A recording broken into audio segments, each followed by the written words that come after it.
Well, I think we're about ready to start.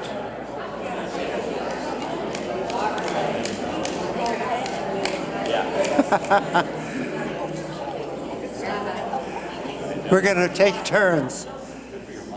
You've had a chance to talk. Now it's my turn. Okay? But first, I want to say to you how delighted I am to be back with all of you. It's really a thrill for me because I've never in my life had a class, certainly not in Bible, this large. 81 students. I could never dream of it. I've tried to figure out why that's happened. After all, I've been around a long time. The Bible has been around even longer. So why? The only reason I could come up with, I hate to say it, with all due thanks to Donald Trump. The country is so disturbed that I think they're looking for wisdom and truth that they desperately need. So I'm going to be gracious enough to say thank you, Donald. It's the last time I'm going to say it. Anyway, before we actually begin, Steve Lebwall, who's going to be videotaping, has a brief request to make of somebody here. So last year we started recording Rabbi's talks, and this year we got a little bit more formal, although there's... Excuse me, did you turn around? Oh, okay. Last year we started recording last class with an iPhone, and this year we have a real camera that I'm borrowing. It turns out that Ed also was asked to record it with a much better camera. But we need people, so after the class, if people would like to volunteer, because we can't be here all the time. We need two kinds of people. We are trying to get somebody from Wilson High School to do this, to take the pictures and to then post it on Neveh Shalom's website, and also it's going to go to the Jewish Museum, all 25 classes.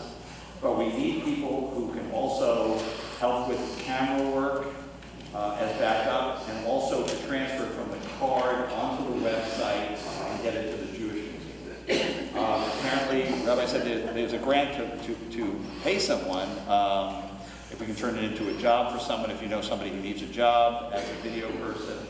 But right now we're bringing in volunteers, and so if you know somebody who can help, come to me after the class. So if you can help either with photography or transferring a card to the website, please come over after class and give me your name and phone number so we can get a group together to the processes so other people can share this information. So thank you. Thank you. By the way, the reason we're doing this is for the Oregon Jewish Museum to have in their archives. Okay. Our course is, as you know, dedicated to the study of the Bible. I'm going to start by referring to the first opening words of the Bible, which sound very simple, and they are. In the beginning, God created the heaven and the earth. It's such a matter-of-fact statement.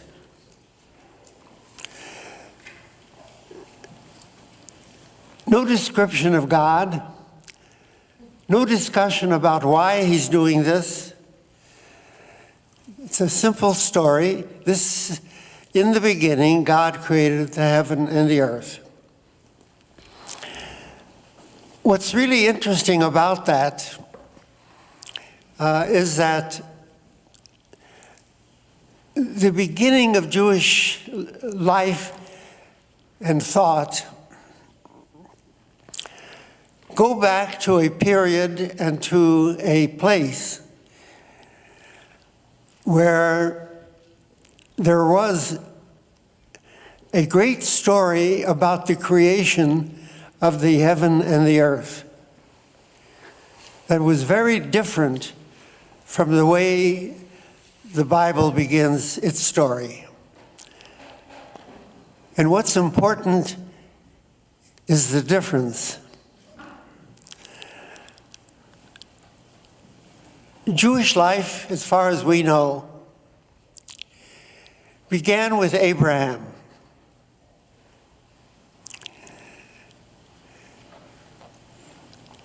Abraham lived, as the Bible tells us, in the city of Ur.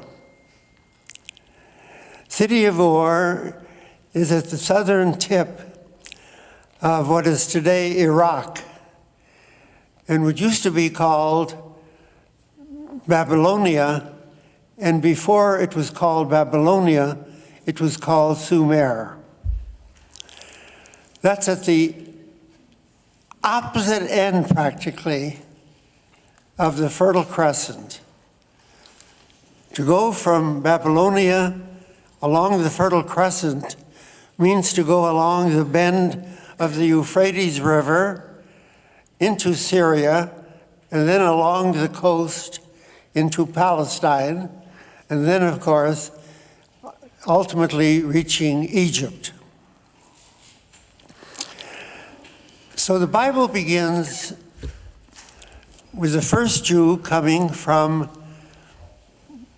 Ur and Sumer in Babylonia, and comes to, by way of Haran, which is in the northern part of this Fertile Crescent, finally comes down to Eretz Yisrael, the land of Israel.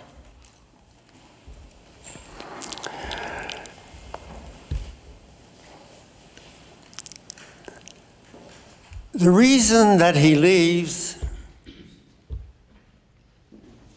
and makes this long trip is that, according to the Bible, he diverges from his environment, which was the normal environment for the world at that time, namely polytheism, belief in many gods.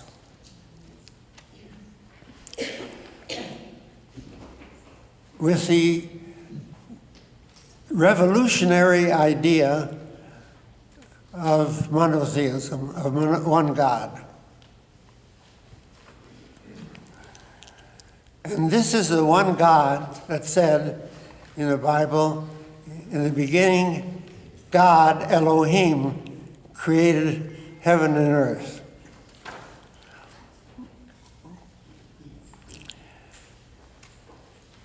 Our author, Christine Hayes,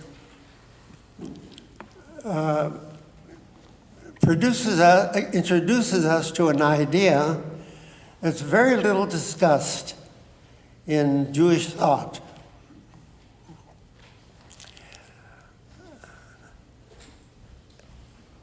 And that is the notion that was proposed by Yechezkel Kaufman.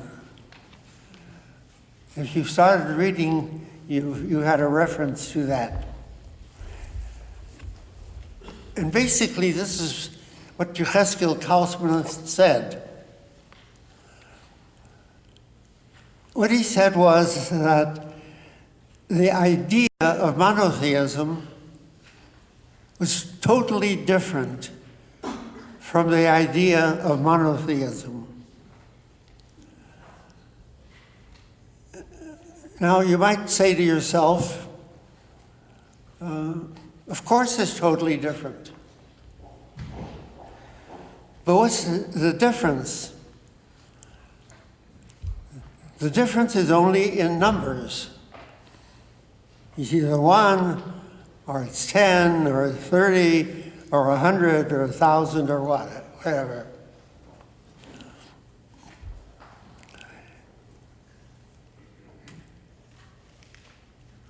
But she points out something that I never thought of before, and that's why one of the many reasons why I selected the book as our text.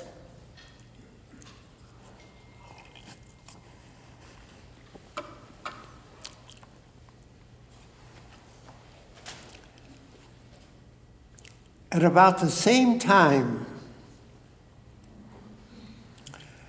that Yechezkel Kaufman was discussing the beginnings of monotheism, we had a very famous book written in England called The Origin of Species, written by Charles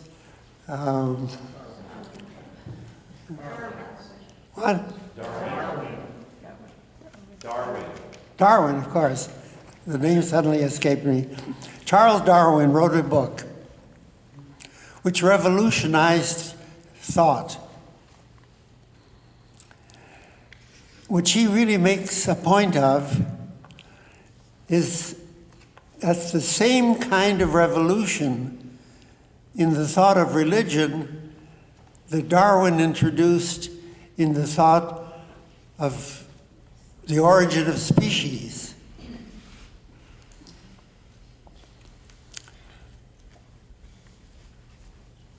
But they were very different from each other.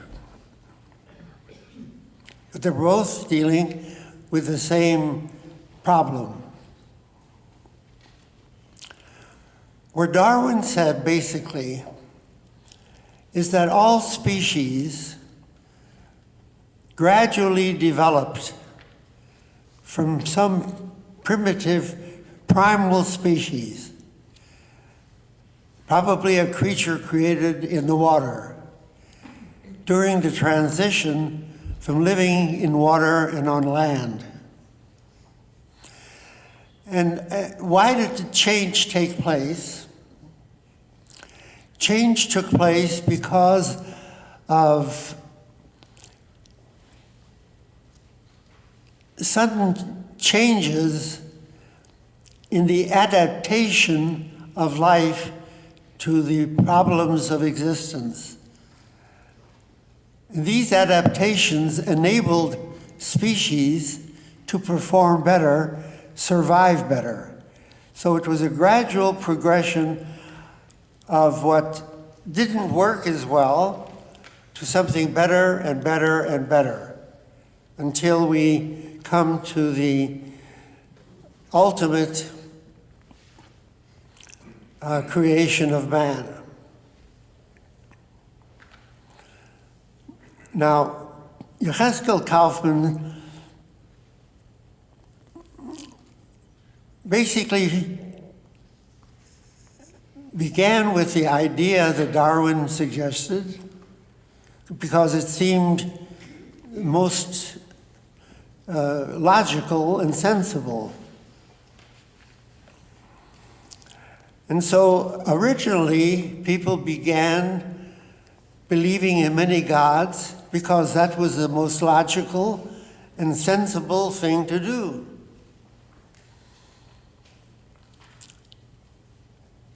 They were living in a world that was subject to many fundamental powers.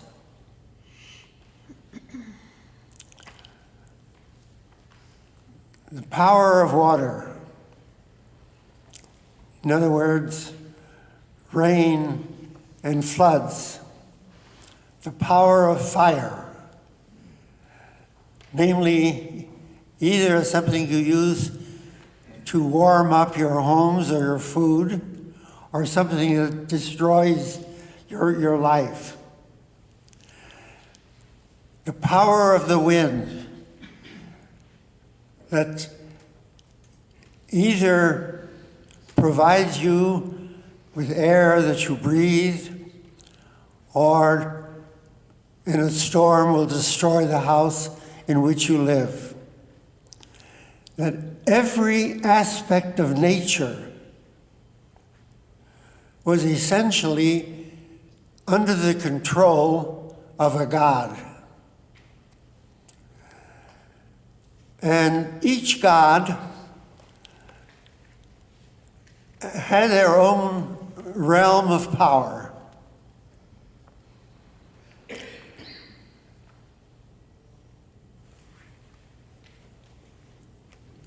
In order for you to survive,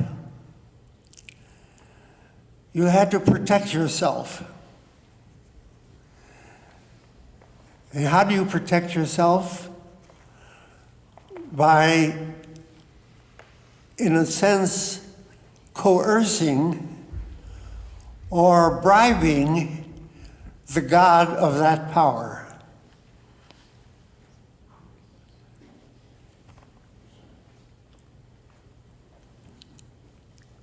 These powers had no relationship with each other. Each one was its own realm. And there are places in the world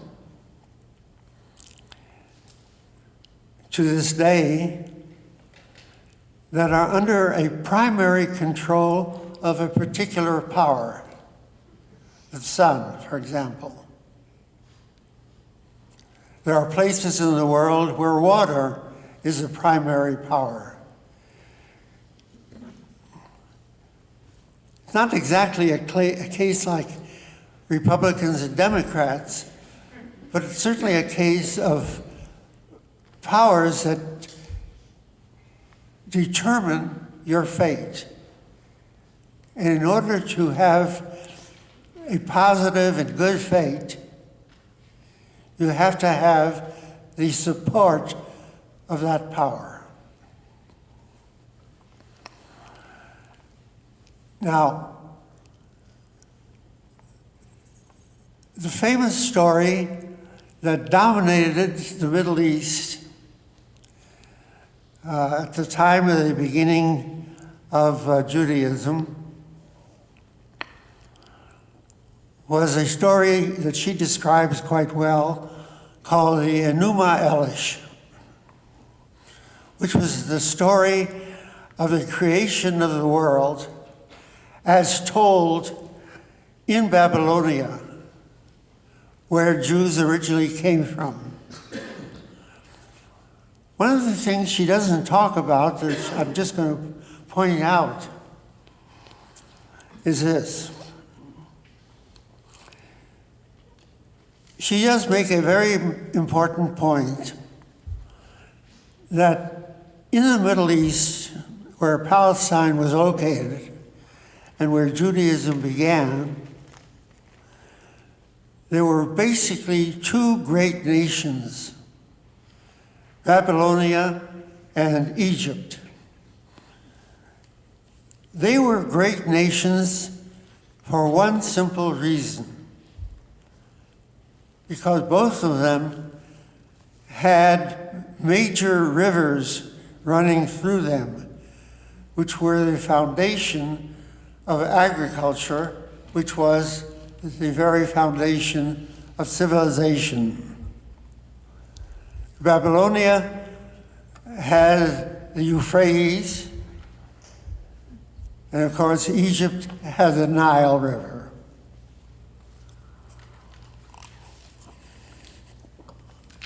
In between was Palestine, which the only river that Palestine had was the Jordan River.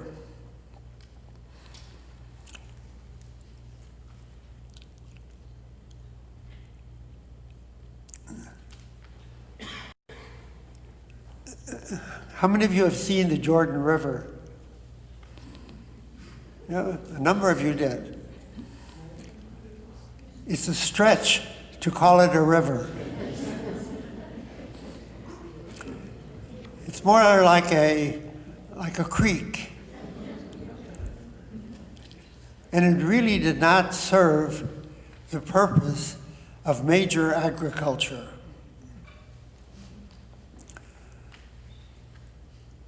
Palestine needed water just like Egypt and Babylonia did. So where did they get that water? Rain. rain was the most important, the only important source of water for Palestine. You can check that by noting that the Jewish holidays largely center on prayers for rain.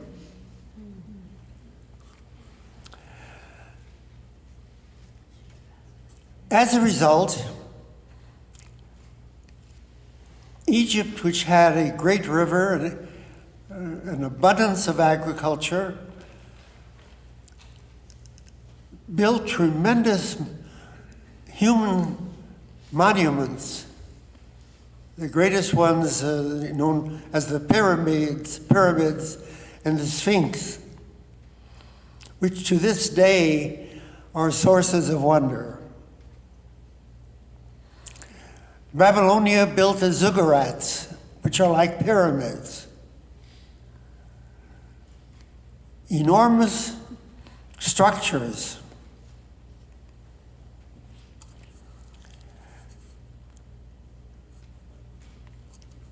The big difference between Egypt and Babylonia was that Babylonia had this great book, the Enuma Elish, as a work of literature of enormous impact.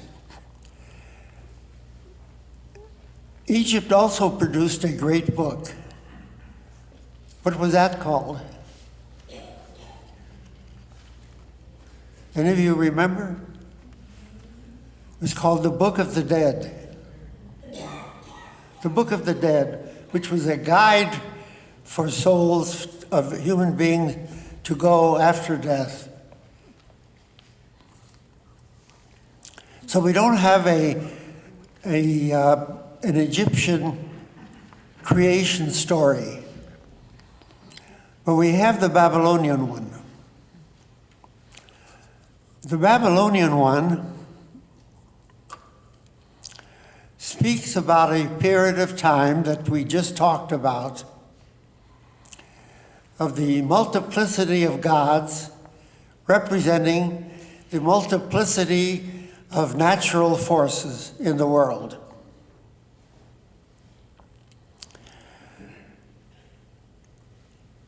They did have a supreme God who had a consort, a wife.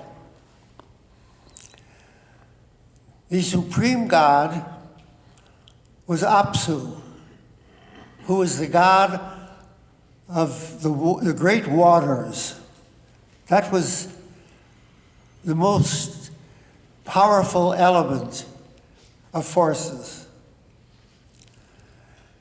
Tiamat, his wife, was the goddess of sweet water. And the two of them produced endless number of children gods, each one having a particular realm of power that we mentioned. But they were rowdy. They fought with each other, they argued. Do any of you have 15 children? Can you imagine what it would be like? Well, the parents, they had thousands and thousands of children who were making the world an impossible place. And Apsu, the father, was very grouchy old god. And he said, I need this like a hole in the head. So he started wiping out a number of his children gods. And those surviving were very nervous about their own future. And they decided that the old man had to be gotten rid of. and chose among their lot one of the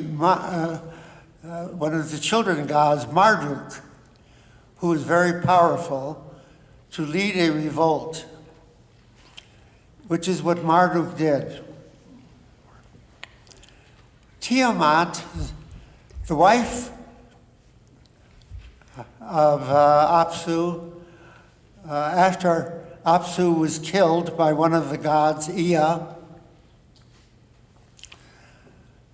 she wanted to carry out the program that her husband had started. And Marduk went to battle with Tiamat. And in a great struggle, he killed her. And then he did something clever. He took Tiamat's body and he cut it in half. With one half, he created the heaven, and with the other half, he created the earth. And then he took the blood of Kingu, who was Marduk's general, and he created human beings to act as servants of the gods. That basically was the story of the Enuma Elish. That's how human beings came into being. Now we come back to the Bible. In the beginning, God created the heavens and the earth. There are no gods, there's no war, there's no noise. A simple statement of fact. And then when he creates all of the creatures of the world, the Bible makes a point of saying that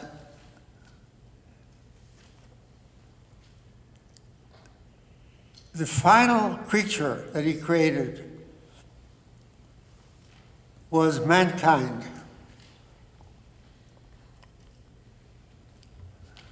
In the first story of creation, which we'll be talking about next week a lot, the first story of creation, he created an earthling, which was both masculine and feminine,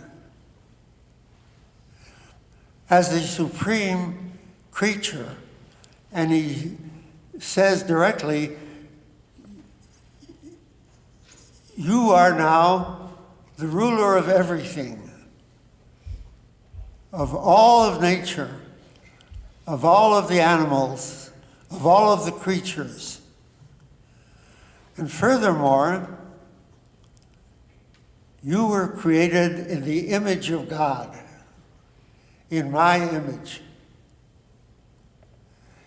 You are something very special.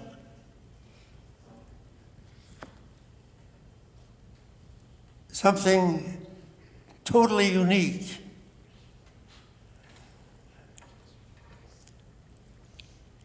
Every day that he created anything, he always said at the end of the day, when he, I guess, went home to rest, and God saw that it was good. When he created earthling, God saw that it was very good. Tov meod.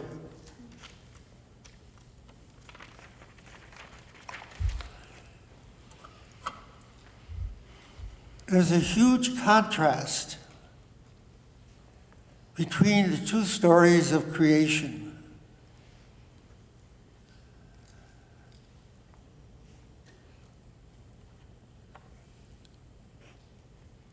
Number one,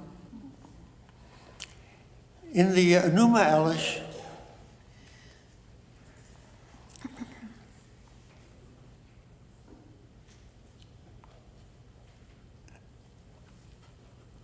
basically,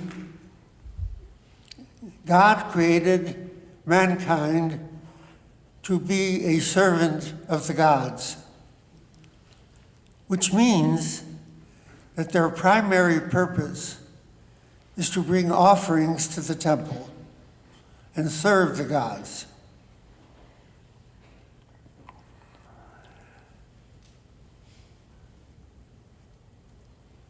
There is no suggestion of any moral imperative to mankind. Their goal is not to be good, but their goal was to serve the gods.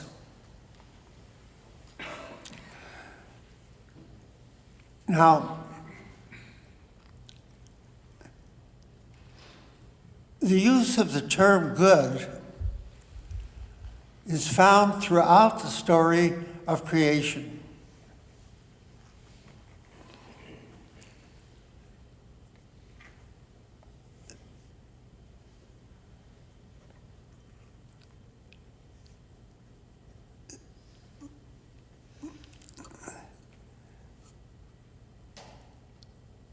What does it mean that it was good, that something is good? Well, one of the things that I like to think about is say the difference between, because we just recently finished the holiday period, the way Jews say Happy New Year. They don't say a happy year. They say Shana Tova, a good year. From the act of creation on, as I mentioned, after every day of creation, that God looked at what he created and said that it was good.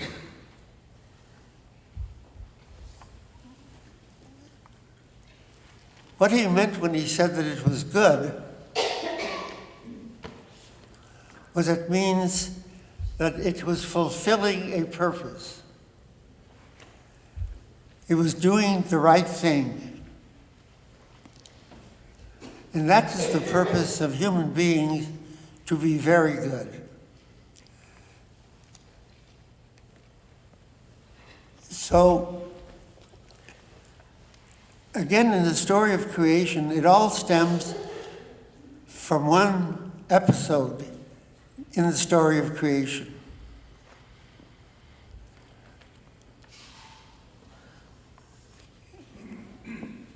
In that story, mankind is placed in the Garden of Eden. And the Garden of Eden is described as a place of perfect peace, of abundance, of joy. Incidentally, in the Garden of Eden, it's also a vegan place. All your food comes from nature, from trees, from bushes. Animals are not killed for their flesh. And mankind doesn't have to work. He doesn't have to toil. Everything's available, it grows. But there's only one caveat in the story of creation. And that's the mention of the two trees from which Adam and Eve are not allowed to eat. The Eitz Chaim, the tree of life, which means eternal life, and the Eitz Hadat, the tree of knowledge. Now, the tree of life is self-understood.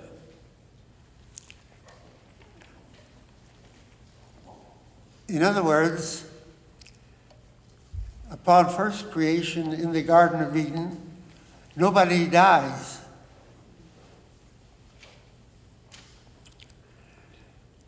And eating from the tree of life would mean that no one would ever die. It's eternal life.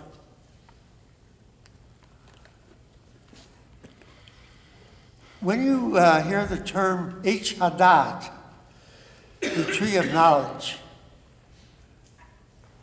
the first thing that you would sort of jump to is the notion of being all wise, knowing everything.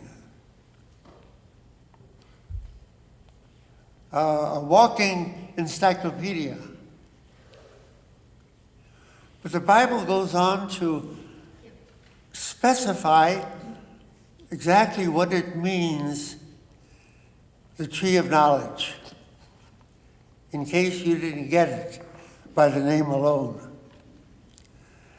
And what it says is the knowledge of Tov V'Ra, the knowledge of good and evil. Now, we'll point out,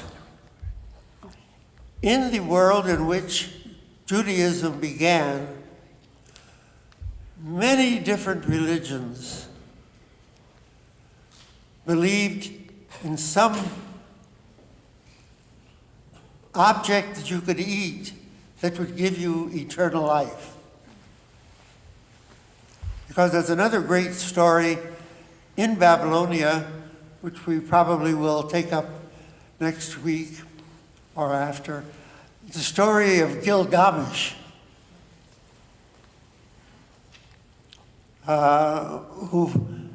it's a story of someone who for the first time has to confront death and deal with death, and who seeks to find some way of overcoming death. So that's found in literature, that idea. Nowhere in the ancient world does it even mention the idea of a tree of knowledge of good and evil.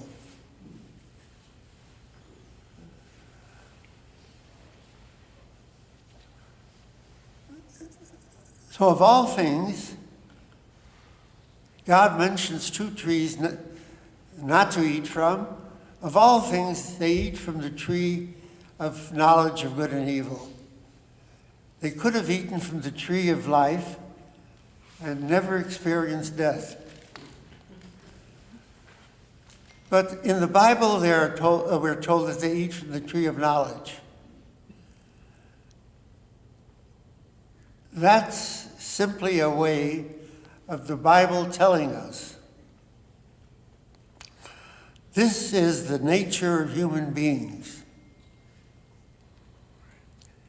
Human beings, all their life, have the opportunity of selecting doing good things or doing bad things. All human beings are going to die. There's no escaping death. But in the matter of action, they do have a choice. I love one line that she used in her book. In the Bible, at the very beginning, man is given a choice between morality and mortality. And God determines that we have to make that choice of morality rather than mortality. We have to all recognize that we are mortal. At the same time, we all have to recognize our responsibility of being good, of being moral.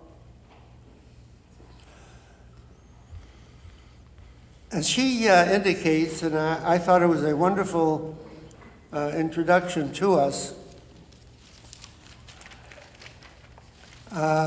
is that while the greatest good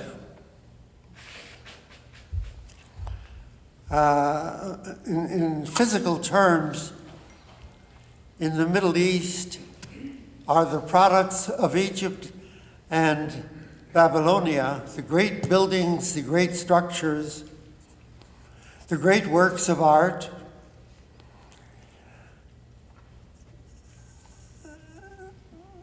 above them all is the creation in that little country of Palestine, which is poor in resources. You know, and I stopped to think about what she said of the greatness of Egypt and Babylonia because of these big rivers, the Nile.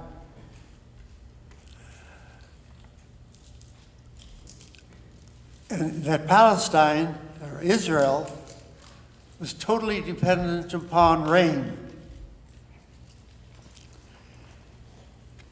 Imagine after all of these years, to be more exact, how many years are we talking about? Well, approximately, the story of the Bible begins approximately 2,000 years BCE.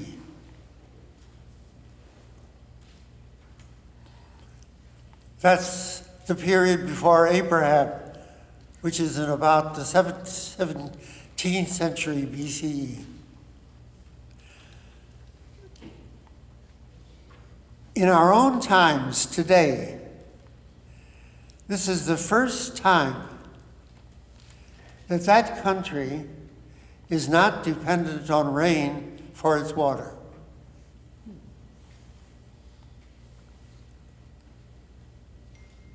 Desalination has taken place. It couldn't even have been dreamt of at that time.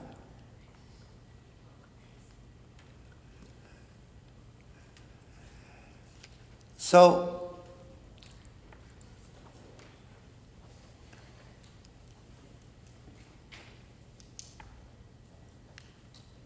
we come back now to the beginning, and then I want to leave a little time for questions.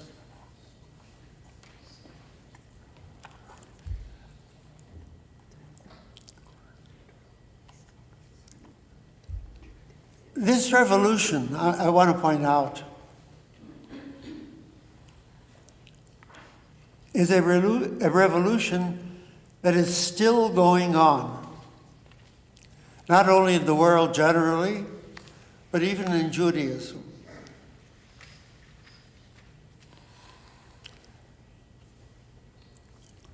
Old ideas really never die.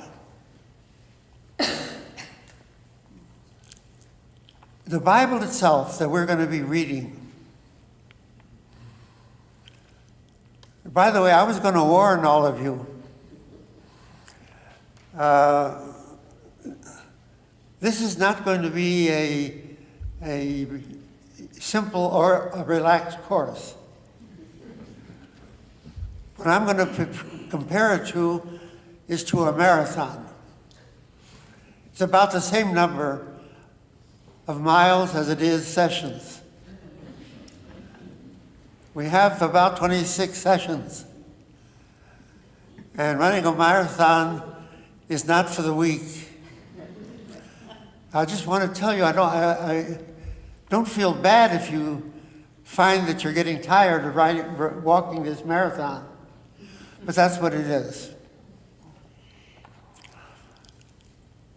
The reason I'm saying that is that because we're still struggling with giving up the old ideas. Because even in the Bible, which tells you to believe in one God, and that's the whole purpose, even in the Bible we find references to the kinds of struggles and battles that we found in the meta-divine realm of various gods fighting with each other. One of the suggestions, for example, remember how in the Enuma Elish, how the world was created. When I pointed out that Marduk, killing Tiamat, the original goddess, split her body in two, and from one half created heaven and one half created the earth. In the Bible,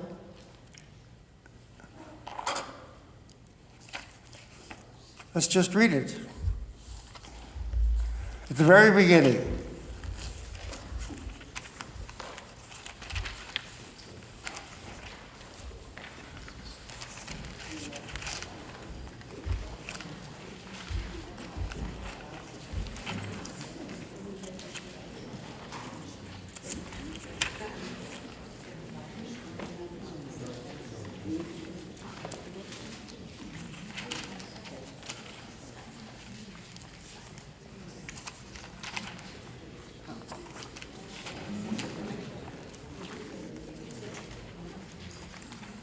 Okay, if you have a Hebrew or an English Bible, you can follow along.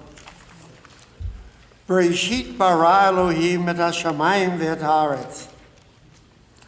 We've already read that one. Ve'haaretz hayta tohu vavohu v'choshech al pnei toham. In the beginning,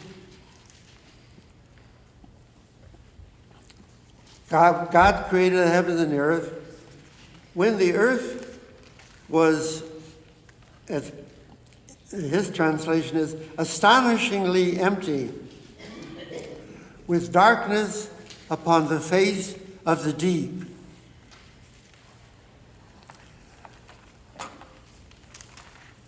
What's the deep? Well, in the Hebrew, it's on the face of Toham. And Toham is practically the name of Tiamat. The basic letters, T-H-M, Toham, is Tiamat. So we see incursions in the Bible of references to the earlier gods in the world around them. There are many such references in the Bible. Basically, what I'm saying is, it was a revolutionary idea. And most of the Jews in the early days were not willing to accept that revolution. Most of the Bible deals with the struggle against polytheism. You read the prophets, that's the one thing they were concerned about. Well, the reason they were concerned about is because it was a real problem, not because of something that happened centuries ago. So, I made my opening remarks rather humorously. I thought it was humorous. But my point is, the reason the Bible is still relevant is because the struggle that the Bible deals with is still a relevant struggle. We still have the problem of polytheism. The only thing is that the theisms today are not aspects of nature, but they are aspects of life. The problems we deal with are the struggles for power and control among human beings. Very much the same kind of a problem that led the meta-divine world to create the world itself and then to destroy the world. So it's a never-ending struggle. What we read in the Bible are the beginnings of that struggle, and hopefully to learn something from that fact. Okay, any questions on that? I wanted to leave some time. If you don't have questions, I'm terribly disappointed. Yes? Rabbi, why was it set up so that we have this struggle in what we consider positive reactions, maybe? What, Howard? Why do we have why was the world set up to have this struggle Yeah. between what we consider good and evil, in terms of making things better? Why do we have this body of activities or actions that have a tendency to deprecate us, to make us worse, to make things worse? Is this a challenge to mankind? Why can't we just... Okay, I'll try to deal with that. Coming back to what I referred to before. Man, or humankind, made a choice, deliberate choice, to eat from the tree of knowledge of good and bad, which means that they were given the freedom to do that. The price that we pay for freedom is the bad choices that man makes. God could have created everybody good without choice. It's too easy. That's not what we are destined for. We're destined to do the kind of fighting that we're doing today. We took that on at the very beginning.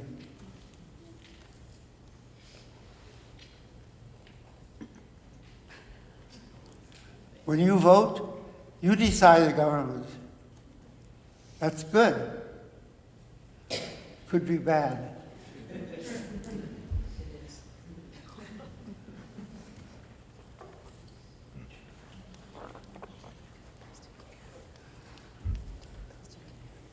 Any other questions?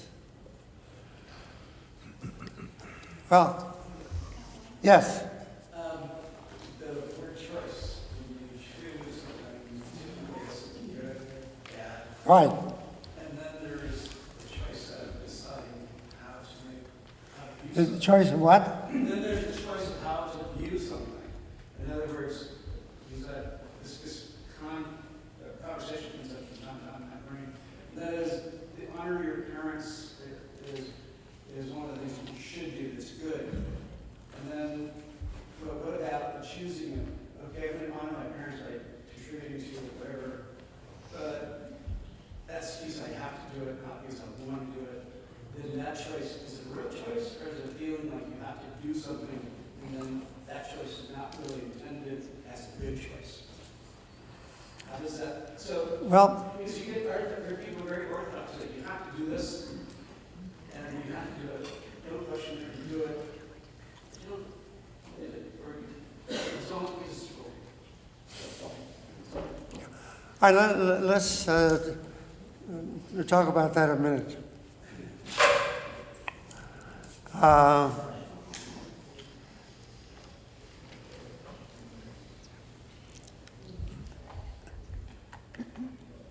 In the Bible,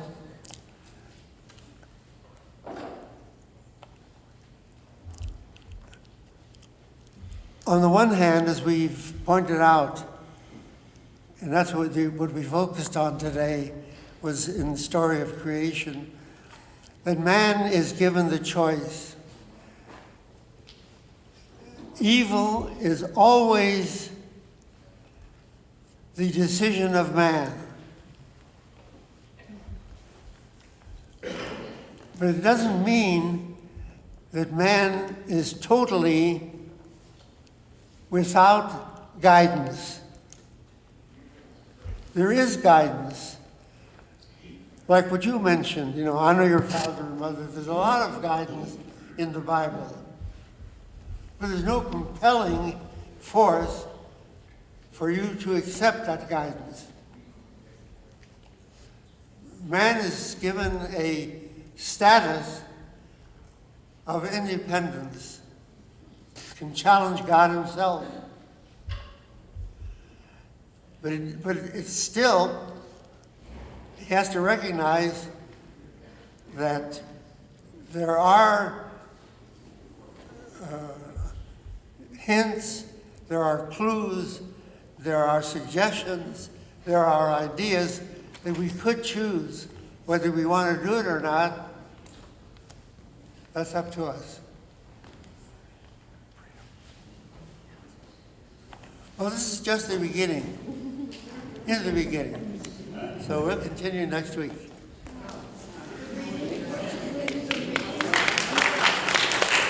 Reading was still going to be the first 3 chapters. We're going to dwell on that a little bit more. We'll read.